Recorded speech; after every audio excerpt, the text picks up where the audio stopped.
Hola a todos, es mi primer vídeo que es tan largo, así que bienvenidos. Me llamo Nika, soy rusa y yo aprendo español. Estoy aquí para ayudar a vosotros a aprender ruso.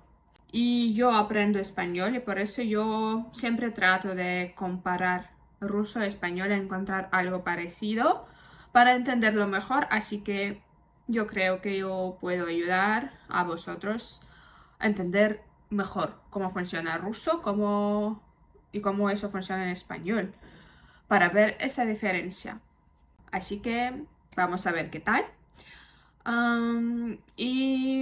Vale, muchas gracias por ver mi canal y empezamos. Hoy vamos a ver el verbo ser en ruso. Y el verbo ser en ruso es быть, являться. Y vamos a ver la diferencia entre este verbo en ruso y este verbo en español, cómo usamos y eso.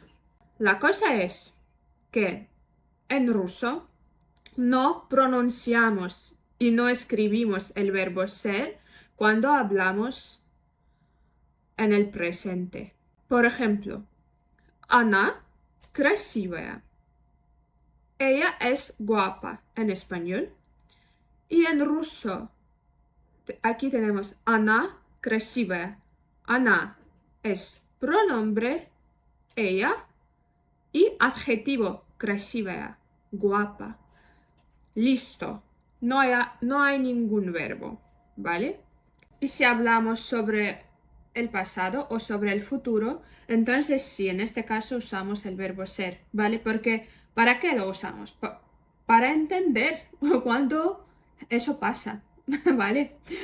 Entonces, porque si no pronunciamos el verbo ser en el presente, entonces entendemos, ¿vale? Que es presente.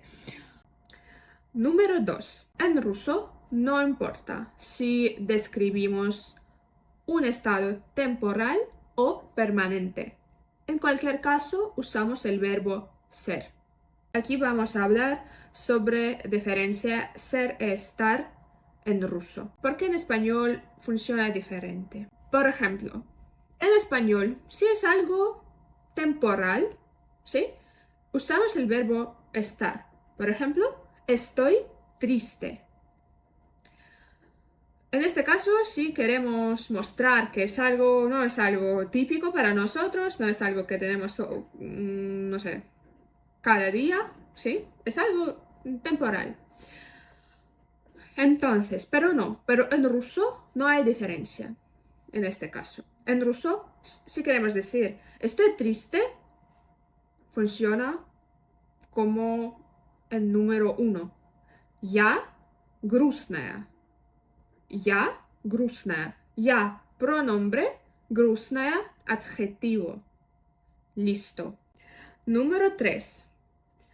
En ruso el verbo ser puede servir también como el verbo tener o haber en español.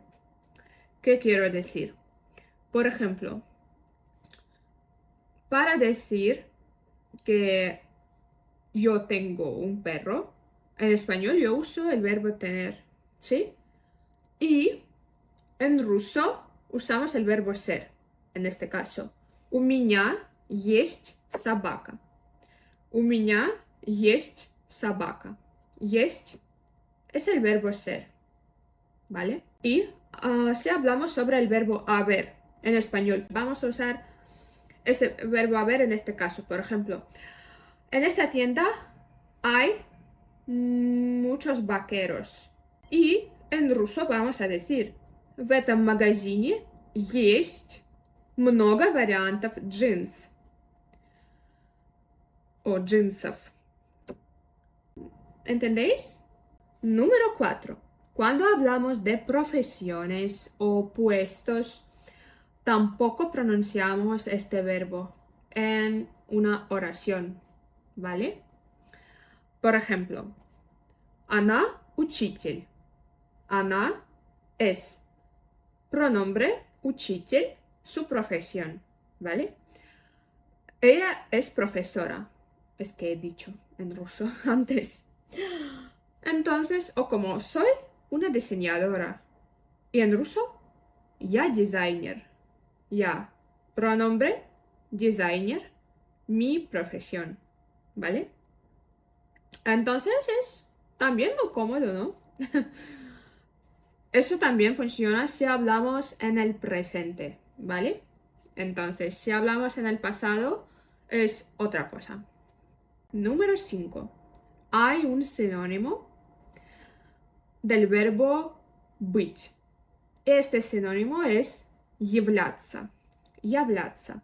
Ese verbo se usa en el habla más oficial y en la literatura, ¿vale?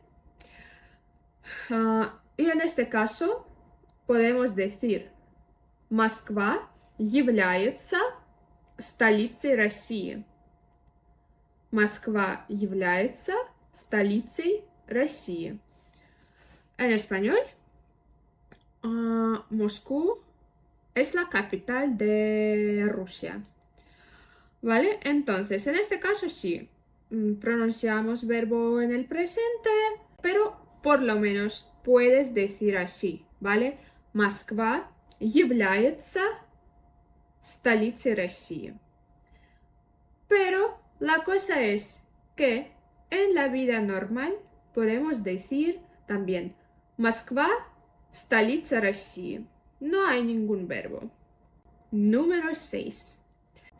Tenga cuidado porque la palabra есть también se utiliza en el significado comer, ¿vale? Porque, por ejemplo, есть es comer y есть como forma del verbo ser, ¿vale? Entonces, mira, a veces puedes escuchar esa palabra, pero en este significado como comer. Entonces, ten cuidado. Creo que lo más común que puedes escuchar es я хочу есть, я хочу есть. Yo quiero comer. Я хочу есть. O пойдем есть, vamos a comer. Пойдем есть, vamos a comer. И давай закажем поесть. Давай закажем поесть. Entonces, muchas gracias por ver mi vídeo, espero que os guste. Entonces, yo también tengo Instagram, pero ahora yo quiero renovar un poquito mi Instagram y la idea es tener un estilo, ¿entendéis? Un estilo de mi Instagram y publicar todo en este estilo, entonces ahora yo lo hago y voy a publicar cosas ahí también. Y también yo tengo Telegram, si queréis podéis seguirme ahí, ¿vale? En Telegram. Pero vale, si tenéis algunas preguntas o algo así o algunas dudas, podéis escribir en los comentarios o en mi Instagram, da igual. Y yo voy a contestar, voy a grabar más vídeos y voy a entender mejor cuál es su problema principal, si hablamos sobre el ruso. Y eso, ¿vale? Muchas gracias. Hasta luego.